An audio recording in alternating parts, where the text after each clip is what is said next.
Alright, okay, yeah. This is coming from Bukuru Media TV, produced here on Burundian land. Dutangura mwabantu, just follow. One of the best movies ever made. Oh! Kurikira witonze. Na yakubwiye umuntu uraza ugasobanura mu cyongereza no mu kirundi, urumva? Bukuru Media TV, the only where you get all the best movies ever made on the planet. Story by Jay, starting like how. It is a movie about what? About sacrifice. The story is about Jay. The movie, it is found where Bukuru Media TV, the only place. We are starting with some rituals. It's just like some uniforms. I don't know. There's a child amongst them. Whatever we tones. Some ladies, nabandi benshi ndetse barahari. Kwicyo bitonze. Oh. Listen.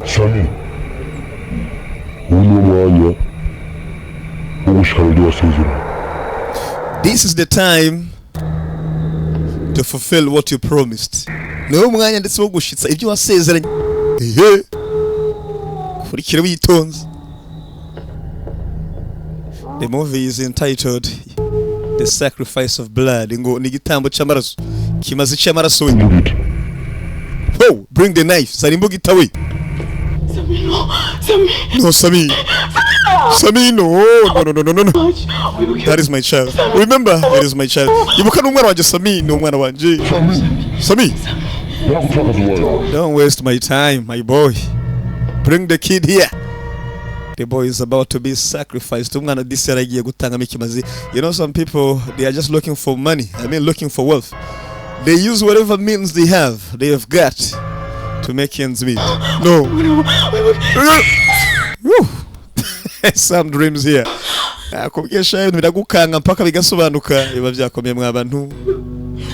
Imagine. You know, in this world, we are looking for life. We are looking for to see whether we can make some ends meet, to the extent that someone can even sacrifice his own blood to make ends meet. To get money, to get wealth. This only comes when you are comparing yourself. Bukuru Albert is one of the best in this movie. Even Sami is one of the best in this movie.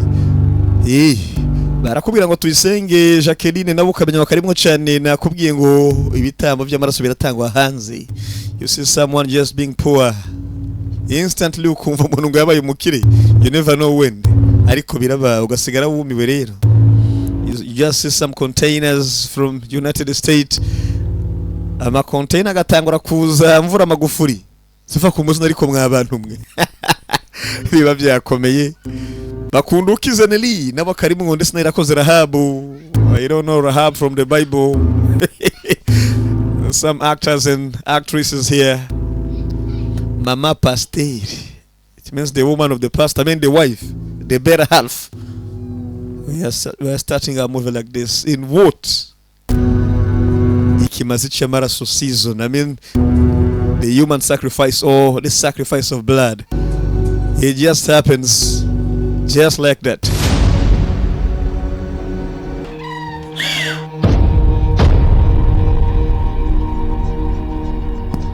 We are seeing blood in house. Just recently a woman was dreaming, but see, it means it was actually actualized. Kuri disi mukanya ari kurota abona mwana gose bamu nimba kwa rukurota nimba kuka ntumbaze icyo mwana filime gose bagiye ari kwa yarota vyamaze kuba tayari ni Bukuru Media TV. My baby. See, the boy is dying. The sacrifice has already been made, looking for wealth. Sometimes they say health is better than wealth. Don't you imagine here, sacrificing your own kid to see whether you can be a tycoon. Oh yeah.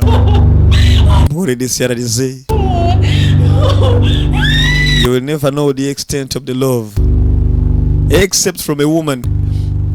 How bishoboka bite rero? How can my son be sacrificed? The one I herded 9 months in my belly, in my womb. Kore chayakoze ntago kijya nino. I know where this comes from. That's how it turuka to. Umugore yasohotse hanze. Ageza. Look at this. Asanga nundi mwana, this already been sacrificed. I don't know. Kurikire. This is coming from Bukuru Media TV, the only channel, the only YouTube channel you should follow. Sheri mu rukumbu kuya gukurikira. Umugore byamubreakinze umutima koko. Byamwangirije umutima birakomera. Yaraje barakanda kandi kanadisi bagatanze. The sacrifice has already been made. By the night we saw what? We saw some people gathering around the kid, making some sacrifices, which means it wasn't only one being sacrificed. Inabandi goats aramaze kuba sacrificed already. Yararize. It really hurts. Umva birababaza mwa bantu. You never know. Imagine losing some 2 kids on the same day. Nibibazo gusa nta kindi. Yararize mugabo. If someone is dead, you can never resurrect him. It's really hard. Maybe by some miracles, see the man of the house.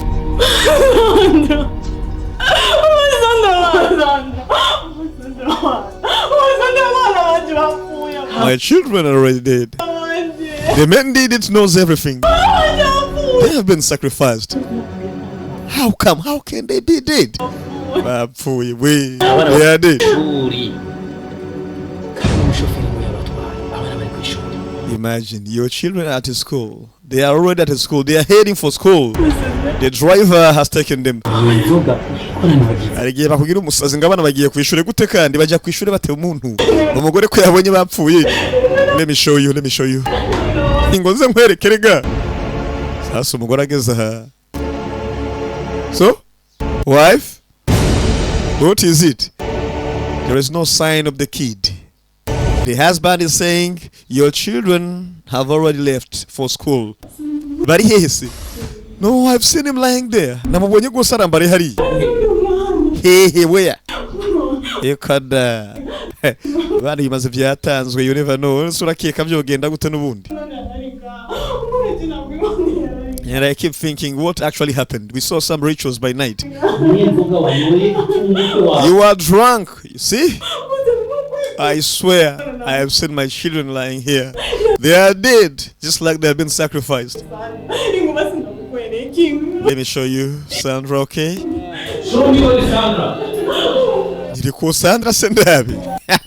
Biba byakomeye mugore. Aragiye ugira ubwenye umuntu ukagira ngo yasaze. Hey, where? Huh? Tell me. Babe. I'm even confused. I don't know where the children are.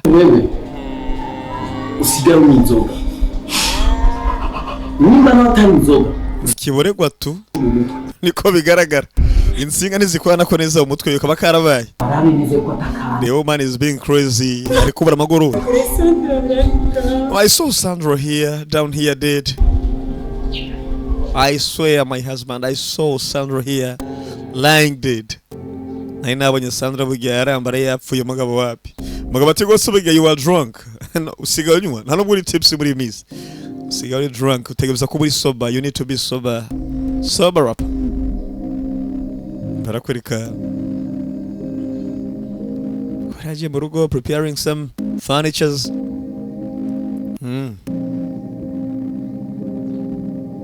Fatutuzi kwanza banze yirundemwo ko banza nasaze we. Abana ngo bagiye ku ishuri how? We saw them dead. And by night we saw what? Hey. Saw some rituals happening. So I don't know who is right between the woman and the husband here. But turaza kubimenya tu. We are going to see who is right and who is wrong. Kumarumengo usa n'umuntu afite ibibazo wabaye. You look troubled. What happened to you? Nshobora guhamagara. That's why he called you. mfise inzozi I had a dream zansansaniye that perplexed me. cyamgateka ndaguhamagaye kugira ndabikubwire. So I thought to call for you so I can tell you about it. Mfise indoto naraye ndarota. I dreamed last night. Naraye ndarota umugabo wanje ari we yica abana banje. I dreamt of my husband killing my children. I mean being sacrificed. Ngize ngo ndabyuka. When I woke up, nasanze ko kuje narose ari ukuri. I found my dream actualized. Afuye. I found my children dead.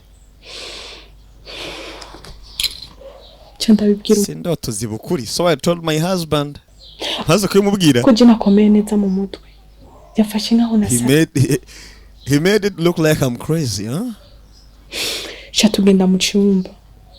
Kumwereka aho nabibonye bitse. So he went in the bedroom and I tried to show him that my children are dead, and he told me that my children are heading for school. I don't know. Acambwira ngo bana bagiye ku ishuri. Niyo mpamvu natekanye. That's why I'm not even calming. You see, I'm perplexed. Yuko indoto naronse ari ukuri. I can never believe that my dreams came true. Huh? Ndabe yuko nyine icyo mfasha. I'm looking something that can suit me, something that can help me. I don't know. That's why I called you, my friend. Your dreams? They are just some simple dreams like others, you know. Those dreams are false. Your children are already at school.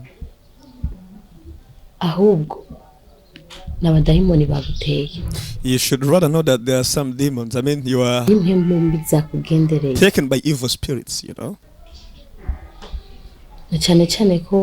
Especially, you are not a true believer. Huh? When was the last time that you prayed? You don't even remember. Don't keep thinking about it. It's not necessary, my lady. Your children are alive and they have already gone to school. There is nothing to worry about. Such kinds of dreams or such kind of behavior can even separate you from your husband. Huh? You know. So try. Try to go back to God. Go back to prayers as you used to pray, you know. Return to God, you know.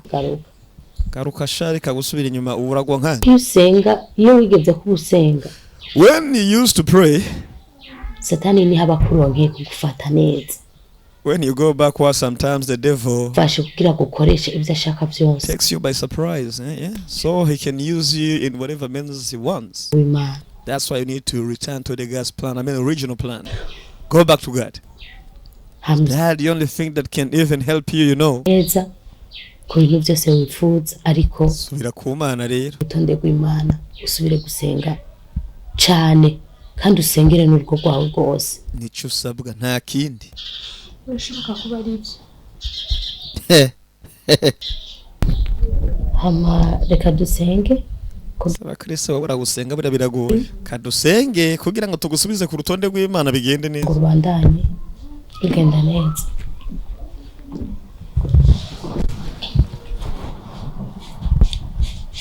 Data mu izina rya Yesu Kristo. Dear God, in the name of Jesus Christ, we thank you for being with us today. We are showing you your lady here, your girl. Protect her. Protect her from evil dreams. I'm saying indoto bazirinde shabara zirinda buri. Dear party. Where are you going? Uri kujebu. Is this the house of your father or your mother? Kankubaze sha. Eh? I had asked for permission. And if you did so, ngomba se nkora ikiwe we. Eh? Byose ni kuri Bukuru Media TV. Sawa. Ubwa shawari downtrodden. Anga nakubwiye yuko ari munsi nzobaga sopo we. Let me tell you. Hari tubura nga. How many times will I be giving you some warnings? Ubuziki mu rugo we wariko? Huh? See you fucking lady. Biba byakomeye. Ari cyo n'umutaga ndondera ibyo ufungura. ushaka gende ndakwita wa mugore undabira ariko yaya ngo umugabo akubita umugore nawe ngo biba byakomeye. iyi ni gasopo ya nyuma ndaguhaye subiriye kubona. This is the final warning I'm giving you. Nongeye kubona usohotse hanze, I'll beat you to death. You must know that. Aha, so gasaba uburenganzira ntacyo ubuzima bw'uri gurayirira. Why keep wandering the cities, I mean in the streets? Guma mu rugo. Hey, niba bari muri corona ntumbaze how could someone, I mean me a lady like this stay home is actually impossible. Bwarinze bwira the time for witchcraft. Niwo mwanya w'amaruzi. Hanyuma basha. Listen, Jeff ibibazo byinshi mu rugo. you know I've got too many problems at home. Arangiye umutima uko bugiye uko bwije. You know my husband, we are not living good. Sometimes Ndafatwa nabi kuri rwego. I am mistreated. Ntanyemerera ko ntembera nk'abandi. He never allows me to walk around like many others out there. Kuko ndahangayitse gose. Kandamijwe pe, I'm downtrodden. Wari warategetse kutubwira uzi ko ari parabibonye kuva kera Kubyumva ariko nta kanama k'abarozi twabonye mu ijoro rishize. We saw them last night thinking about sacrificing some children.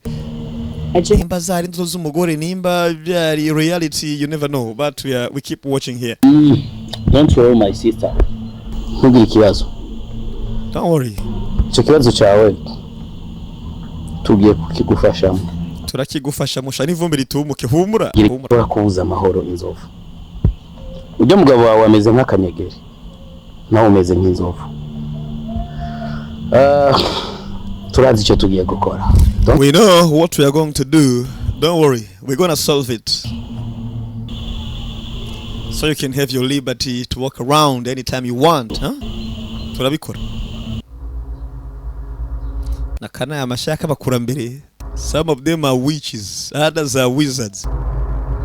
Hey. They take their wealth from the blood sacrifices, I mean blood rituals. Kugira ngo abashe kubaho Bujumbura City downtown. Kwereka Sandra, urazi kimwe mu mpamvu cyatumye tugushira muri ko nuko mwigisha wawe yatubwiye ko ufite amanota make cyane. ari muri kuru kubera gose burya evening classes amanota ari make cyane. Kumbe abantu uko bigaragara they are still live, they are not dead yet. Ko bigaragara rero zari inzozi, it was some kind of a dream because children are already here, they are alive, safe and sound. Ubona wavuruganya umusaza wawe nabi zoca bigenda gute kandi ari we mukuru, tegereza kumwereka karorero keza, sibyo? Muzosubire. So you need to set a good example to your brother because you are the elder sister. So you need to set actually a good example to your brother. Otuchibwe mu muryango, sibyo? Ko niwe dufise mukuru. Sabariya uziritwara neza muri twe. You need to behave well, okay? And while studying, you need to behave well. You know what? It's time for school. I mean, it's not even school. I mean, even classes because these children look slow learning. But sometimes wanting. I mean, the more you want to be wealthier, the more you need to sacrifice. I mean, you sacrifice your time, you sacrifice your body, you sacrifice maybe even your own blood. That's what it takes to make ends meet in this world. I want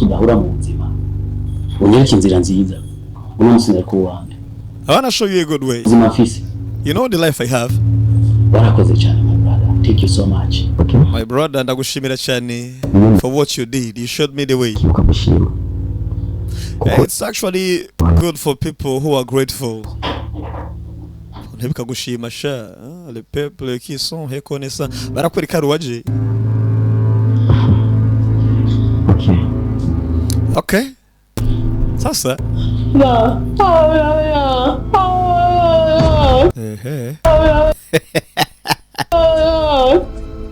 Nawaje mukabati niki? Kunyumvire nawe ariko. Brother. Umugore wawe ntavuga. Byagenze gute kugira ngo ntavuge? Abikinyamurage. Since when is your wife? Tom? Tumaze ko umuntu That'll become one, okay? You know? Okay. What an icky, like, speechless. She is mute. Kwereka uko vyagenze kugira ngo umugore yabe speechless. Speechless. That is how the wife is. Yaraje mu cyumba sometime aza kugurura some room inside the house. What was there? Too many keys. Wakabana afisa amafaranga kumbe ntuzi, you never know. Where did the money come from? What did the woman see? You, lady. What are you trying to do? Huh? Inshuro zingahe How many times nakubujije kwinjira muri iki cyumba? I forbid you to enter this room? Babaye. Huh? Kwiki nushobora kumbuza ko ninjira mu cyumba. Why can you deny my entrance to this room? Nibyo biri muri kino cyumba. I need to know what's in there. Huh? Iyi nzu tubanyemo nk'umugore n'umugabo. Iyi ni inzu tubanyemo nk'umugore n'umugabo. We are living like a husband and wife in this house. Kuri uwo mugore wanje. You being my wife Bisigura yuko does not mean ushobora kureka gutegura kwawe. Kuri kibindi byose udashobora kumbuza ko ndabira. Ariko hageze kuri kino cyumba ugashwa. why can't you deny me the permission to see everything except this room? Umva nkubwire sha mugore. Ngomba kukubwira ikintu ukacumva. I must tell you something as a husband and you need to be submissive. Bring the keys here. Of course. Iyo nkubwiye ikintu gose you must listen, you must understand it. Kibone urumva gisobanukirwe. Almost everywhere the woman is allowed to enter except in this house, in this room rather. Ano sabahingira bagabo icyumba shabu ni problem ushobora gusanga ari abazimu yagira iki niki canka mayoka. You never know. So when someone tells you do not do this, understand it. Kuko you never know. Arakweri ku bagabo what he did, human sacrifices. You gomba kubona money, wealth by a multitude. Sometimes you need to sacrifice. Imagine he's behaving like a vampire, sucking the blood of his own son.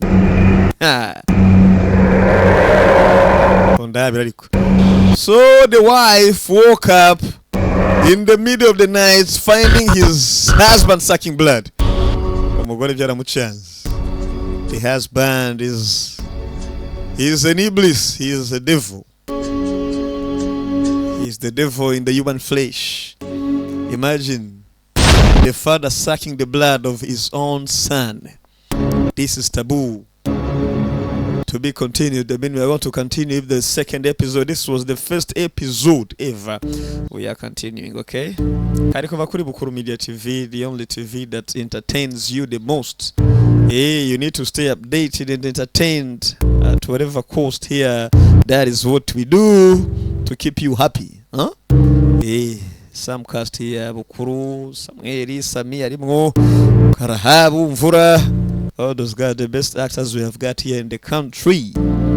Yako twikomereza na episode ya kabiri sivyo? Nakubwiye turayisegura mu cyongereza no mu kirundi. Cyangwa tuvange muri Giswahili we dukore. Niki Espanyol tukivange mwariko. Kaka abantu bose bumva ariko mukora subscribe sivyo? Ngo bigume byagiye.